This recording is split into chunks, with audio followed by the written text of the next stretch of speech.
this is Tim from YourSixTech. Today in this video I'm going to show you how to change your frame rate or limit your frame rate on your Steam Deck.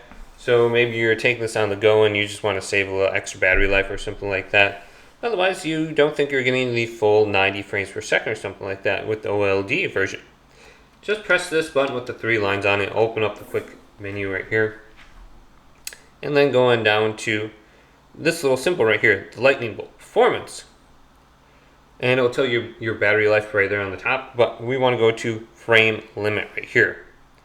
So this might be set to like 60 frames per second or something like that, but you can change the frame limit, your FPS on your Steam Deck, to whatever you want to go ahead and set that to.